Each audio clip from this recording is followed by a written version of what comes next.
up the stairs and a sweary t-shirt, diverts around a ringless pudding and then nears its conclusion with the contents of a missing sock. But let's begin at the beginning.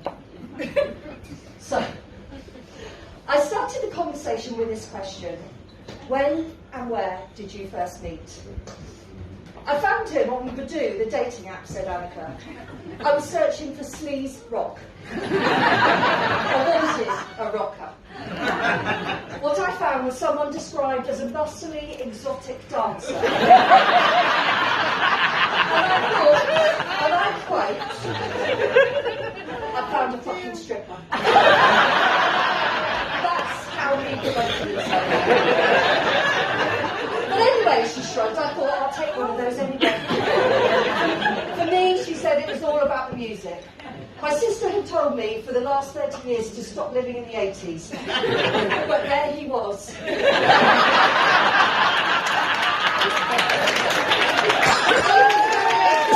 Amy's variation on this was that his daughter set up his account, as he couldn't download photos or frankly do anything else. As by his own admittance, he's useless at anything to do with technology. On my profile, it said, I was a muscly exotic dancer, he said, but I didn't put that, and I'm quite sure I didn't tell her to do that either. Anyway, he continued, after 2 months, I got in touch with Annica. She was going to see a gig with Motley Crue and Poison tribute bands on the Friday, and I said, I'm going anyway, so I'll meet you there. Here the story varies slightly. Because the way she tells it, he invited himself along to a girls' night out with Dilly. But no matter the absolute truth here, what Annica can picture clearly is David standing at the bar, leaning on one elbow, wearing a vest top. It was eye-catching, with the words fuck off. And of course, he was wearing his shades at 9 o'clock at night. He could never take his shades off, that man, she said with a grin. The first time David saw Annica, she made quite the entrance as she fell up the stairs. By the way, there's an extremely good reason for this, which revolves around 3 council taxis and having to fill the time with cocktails, but what's a girl to do there? We digress. Annica went on. On our first date, I needed to be supervised home. I needed a hand, a shoulder. I needed assistance. And there was no more trains back to Oxford that night anyway. So late that night, who offered that assistance? David did. And he didn't stop assisting until we went home on Monday morning.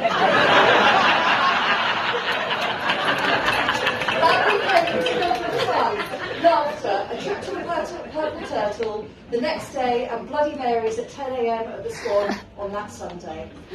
A very good start to a very good relationship. Next, I asked them both, when did you know you were in love? Annica thought for a while and then said, when we were in Sweden, it was July. We met in March, so it was 4 months later. I told him I loved him then. We were sat in a lovely bar on a beautiful summer's evening in Stockholm. I just knew. He was going home a week before me, so I wanted to tell him. I wanted him to know that I loved him before he left. She said with a dreamy smile, but then looked a bit cross as she continued, but you know what, the texter didn't reply. He didn't say anything for another 2 weeks. After I got back, and then he told me that he loved me at the bar and the keys. He made me wait.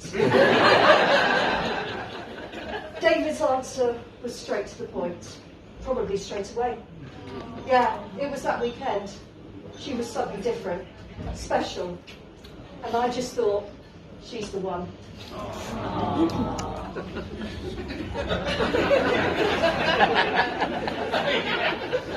When and where did the proposal take place was the next subject.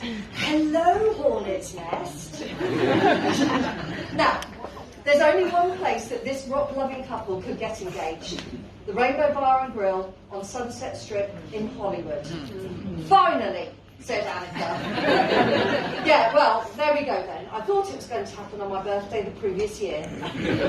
He said that morning it was a very special occasion, apart from it being my birthday, so we went to a Michelin restaurant, and earlier he gave me a card which said, "Happy birthday to the best wife."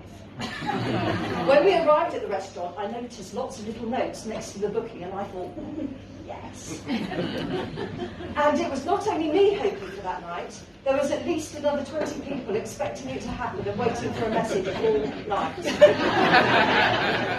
Before dessert, he asked, "Do you want another glass of champagne?" This had to be it. There was no ring in the pudding. After dinner, we went to the bar, and he asked, "Why do you look so sad?" And I said, "Because I thought you were going to propose." He looked so shocked. So I asked, "What was the bloody special occasion then?" But it turned out, she finished, he already knew when it was going to happen. And I always knew it was going to happen at some time. And Dave had been planning it and keeping it secret for a lengthy 9 months. It took a long time to propose, he said, as I knew where I was going to do it. I had the date set. We had the cruise booked, which was docked in LA, to start the trip down to Mexico.